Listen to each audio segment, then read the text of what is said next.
Для Крысціны велосипед – это давно не про километры и не про борьбу с секундомером. Спортсменка со стажем привыкла проверять себе на трывалость, але сёння лічбы на спидометры символизуют зусім іншы сэнс. Крысціна признается, крутить педали у колонне под державным стягом – это особливая эстетика гонору. Для яе гэты шлях магчымасць сказаць дзякуй сваёй краіне на мове, якую яна ведае лепш за ўсё – на мове руху. Это честь.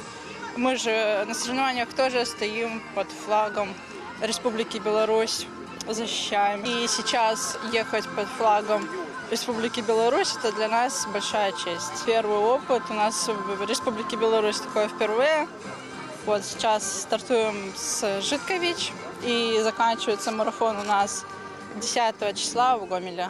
Разом с Крысцінай пераадольваць дыстанцыю на працягу 5 дзён будуць такія ж спортсмены со стажем. Спланавалі 2 маршруты, на кожным по 6 профі. Усе дні колонну суправаджае надзейны тыл. З атлетамі разам медыкі, таксама забяспечана і тэхнічная падтрымка. У кожным раённым цэнтры, праз які пролягае маршрут, да залатых шасцёрак далучаюцца десяткі мясцовых жыхароў. Настаўнікі, урачы, школьнікі і пенсіянеры. Людзі самых розных прафесій і ўзростаў едуць разам з колоннай. Для іх это не просто магчымасць пераадолець некалькі кіламетраў у кампаніі профі, а спосаб асабіста дакрануцца до свята дзяржаўных сімвалаў. Мы каждый год принимаем участие в данных мероприятиях. Это очень классно, сплачивает всю молодежь. И очень хочется верить, что такие мероприятия будут проводиться не только чтобы ежегодно, на постоянной основе, раз в месяц. Очень круто, очень классно. Весенняя замечательная погода. Все круто. Это приятно принимать участие. Мы от спортивной школы со своими детьми все пришли сюда, тренера.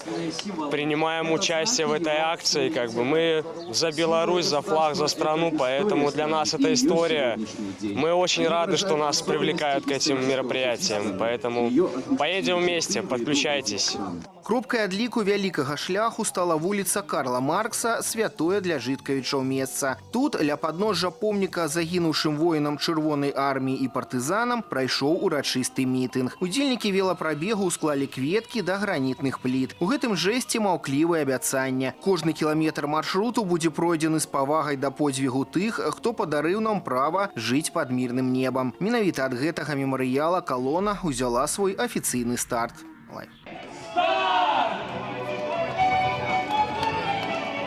5 дзён у дарозе і сотні кіламетраў. Гэта не проста спартыўная дыстанцыя.